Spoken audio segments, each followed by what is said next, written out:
আসসালামু আলাইকুম। ডক্টর মোহাম্মদ ইউনূস নিজেকে নতুন বাংলাদেশের জনক হিসেবে ঘোষণা করতে পারেন।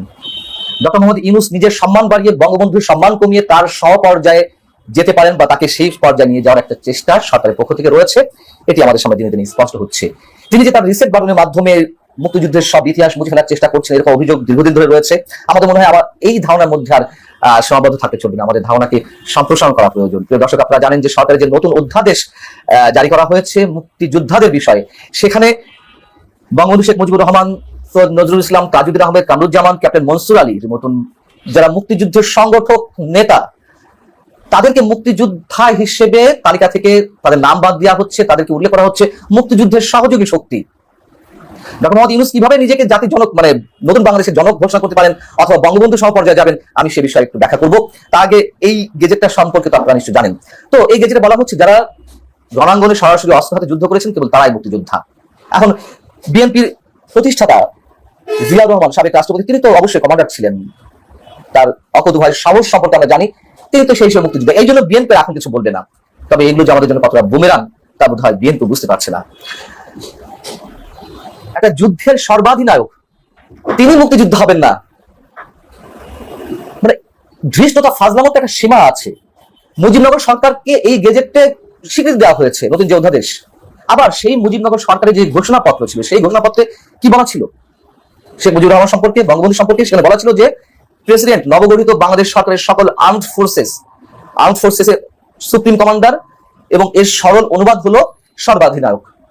জেনারেল আতাউল গনি ওসমানী ছিলেন প্রধান সেনাপতি মুক্তিযুদ্ধের, আর সর্বাধিনায়ক ছিলেন অস্থায়ী সরকার বা বঙ্গবন্ধু সরকারের যে যিনি প্রেসিডেন্ট, তিনি তো প্রেসিডেন্ট ছিলেন বঙ্গবন্ধু শেখ মুজিবুর রহমান, অস্থায়ী রাষ্ট্রপতি ছিলেন সৈয়দ নজরুল ইসলাম।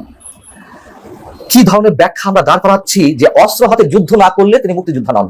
মুক্তিযুদ্ধের যারা সংগঠক সৈয়দ নজরুল ইসলাম, তাজউদ্দিনের মতো মানুষেরা, কামরুজ্জামান, ক্যাপ্টেন মনসুর আলী, এরা মুক্তিযোদ্ধা নন। আমাদেরকে কি সব রূপকথা গল্প শোনানো হচ্ছে এখন? যে 5টি শ্রেণীতে মুক্তিযুদ্ধের সহযোগী শক্তি কারা তা বর্ণনা করা হয়েছে, তা আমি আপনাদের সামনে একটু বলি ছোট করে। 1 নম্বর হচ্ছে যেসব বাংলাদেশি পেশাজীবী, 1 নম্বরে খেয়াল রাখতে হবে, যেসব বাংলাদেশি পেশাজীবী মুক্তিযুদ্ধের সময় বিদেশে অবস্থানকালে মুক্তিযুদ্ধের পক্ষে বিশেষ অবদান রাখেন এবং বাংলাদেশের যেসব নাগরিক বিশ্ব জনমত গঠনে সক্রিয় ভূমিকা পালন করেন। 2, যেসব ব্যক্তি মুক্তিযুদ্ধের সময় গঠিত বাংলাদেশ সরকারের অধীন কর্মকর্তা বা কর্মচারী বা দূত, মুজিবনগর সরকারের নিয়োগপ্রাপ্ত চিকিৎসক, নার্স ও অন্যান্য সহকারী হিসেবে দায়িত্ব পালন করেছেন। 3, মুক্তিযুদ্ধের সময় গঠিত বাংলাদেশ সরকারের সঙ্গে সম্পৃক্ত সব MNA এবং MPA যারা পরবর্তী সময়ে গণপরিষদের সদস্য হিসেবে গণ্য হয়েছিলেন। 4, স্বাধীন বাংলা বেতার কেন্দ্রের সব শিল্পী এবং কলাকুশলী ও দেশ এবং দেশের বাইরে মুক্তিযুদ্ধের সপক্ষে দায়িত্ব পালনকারী সব বাংলাদেশি সাংবাদিক এবং স্বাধীন বাংলা ফুটবল দলের যারা সদস্য ছিলেন, তারা হচ্ছে মুক্তিযুদ্ধের সহযোগী শক্তি বা সহযোগী মুক্তিযোদ্ধা। 1 নম্বরটা আপনাদের খেয়াল রাখতে বলেছিলাম যে যেসব বাংলাদেশি পেশাজীবী মুক্তিযুদ্ধের সময় বিদেশে অবস্থানকালে মুক্তিযুদ্ধের পক্ষে বিশেষ অবদান রেখেছেন। এখন আমরা গত কয়েক মাস ধরে শুনছি ডক্টর মোহাম্মদ ইউনূসের কি অবদান ছিল মুক্তিযুদ্ধে। তিনি যুক্তরাষ্ট্রে অবস্থান করছিলেন, তিনি সে সময় ছাত্র ছিলেন না, কি কাজ করছিলেন, সে সময় তিনি অর্থ সংগ্রহ করেছেন মুক্তিযোদ্ধার জন্য, এরকম একটা বয়ান আমরা শুনতে পাচ্ছি। সেই হিসেবে তিনি নিশ্চয়ই এখন সহযোগী মুক্তিযোদ্ধার স্বীকৃতি পাবেন। আবার বঙ্গবন্ধুর মতো মানুষদেরকে সহযোগী মুক্তিযোদ্ধার তালিকায় নামের তালিকায় নামিয়ে আনা হয়েছে। তাহলে বঙ্গবন্ধু এবং ডক্টর মোহাম্মদ ইউনূস সমপর্যায়ে চলে গেলেন এবং তিনি সহযোগী মুক্তিযোদ্ধা থেকে নতুন বাংলাদেশ বিনির্মাণে, কথিত বাংলাদেশ বিনির্মাণের যারা শক্তি, যে ছাত্ররা, যাদেরকে বিপ্লবী হিসেবে উল্লেখ করা হচ্ছে, মাস্টার মাইন্ড হিসেবে উল্লেখ করা হচ্ছে, তাদের নেতা তো ডক্টর মোহাম্মদ ইউনূস ঘোষণা করে ফেলা হতে পারে ডক্টর মোহাম্মদ ইউনূস নতুন বাংলাদেশের জনক। ফারুকী আজম, বর্তমান যে মুক্তিযোদ্ধা বিষয়ক উপদেষ্টা, তিনি তো ডক্টর মোহাম্মদ ইউনূসের যে বিশেষ এনজিও রয়েছে তার একটি কর্তৃত্বের অধিকারী, এবং তাকে মুক্তিযুদ্ধ বিষয়ক উপদেষ্টা করা হয়েছে, মুক্তিযুদ্ধ বিষয়ক উপদেষ্টা।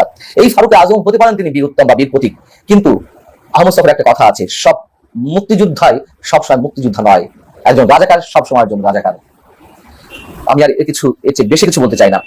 নতুন অধ্যাদেশে মুক্তিযুদ্ধের পরিবর্তিত যে সংজ্ঞা নির্ধারণ করা হচ্ছে তার সংজ্ঞাটি এরকম, এটাও একটু খেয়াল রাখতে হবে আমাদের।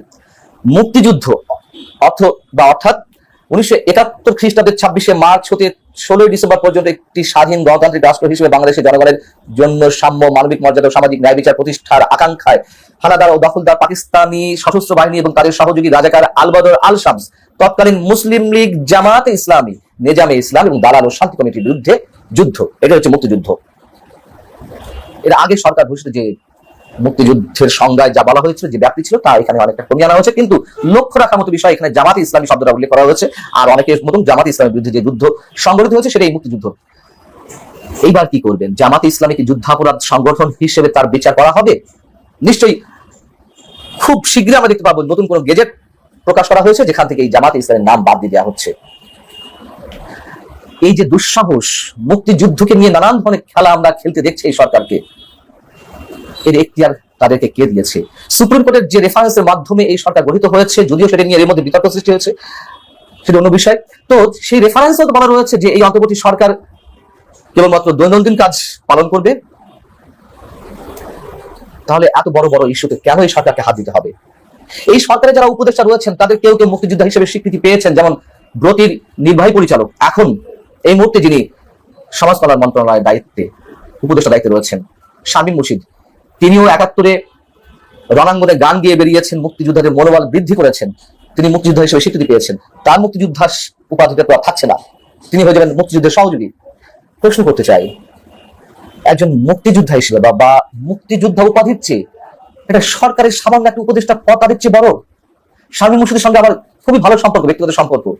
তার উদ্দেশ্যে এই প্রশ্নটা আমি সবিনয় রাখতে চাই, কেন তারা এই ধরনের সিদ্ধান্তের বিরোধিতা করছেন না?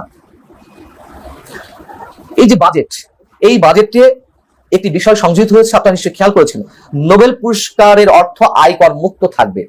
নোবেল পুরস্কার সহ এরকম আরো 9টি পুরস্কার, যার মধ্যে র্যামন ম্যাগসাইসাই পুরস্কার, বুকার পুরস্কার, Pulitzer, Simon Bolivar academy award, Grammy, Emmy, golden globe, Cannes চলচ্চিত্র যে উৎসব, তার যে পুরস্কার, এগুলো আয়কর মুক্ত থাকবে। আচ্ছা, এটি সংযোজন করার কারণ কি? কি দরকার ছিল? এদেশে নোবেল পুরস্কার তো ডক্টর মোহাম্মদ ইউনূস পেয়েছেন গ্রামীণ ব্যাংকের সঙ্গে। তিনি, আমি যতদূর জানি, তার নোবেলের মাধ্যমে যে প্রাপ্ত অর্থ সেটির উপর কোনো আয়কর দেননি বা অব্যাহতি পেয়েছেন। নতুন করে এই যে পুরস্কারগুলো আয়কর অব্যাহতির কথা বলা হলো, কি কারণে, কি উদ্দেশ্যে? কারণ হচ্ছে এটি তার নোবেল নিয়ে যেন আর কোনো ভবিষ্যতে প্রশ্ন না ওঠে, অথবা তিনি যে নতুন নোবেল পাওয়ার চিন্তা ভাবনা করছেন, দেওয়া হতে পারে, পাশ্চাত্য শক্তি তাকে নোবেল, নতুন একটা নোবেল দিতে পারে, সেটি নিয়েও যাতে কোনো প্রশ্ন না ওঠে, আগে থেকে এই ধরনের একটা বিষয় বাজেটের মধ্যে সংযোজন করা হলো। কত গভীর সব পরিকল্পনা নিয়ে সব করা হচ্ছে আমরা বুঝতে পারছি। সেই জায়গা থেকে বলছিলাম যে নোবেল পুরস্কার বা ম্যাগসাইসাই পুরস্কার, এরকম সব পুরস্কার আয়কর মুক্ত থাকবে, আগে থেকে সংযোজন করা হয়েছে।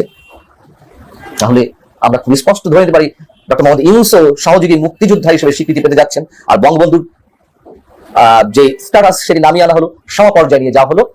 অতএব যদি আমরা ধরে নেওয়ার চেষ্টা করি ডক্টর মোহাম্মদ ইউনূস নতুন বাংলাদেশের জনক, অবাক হওয়ার কিছু থাকবে না। তবে সবকিছুই একটা শেষ আছে। ভালো থাকুন সবাই, আল্লাহ হাফিজ।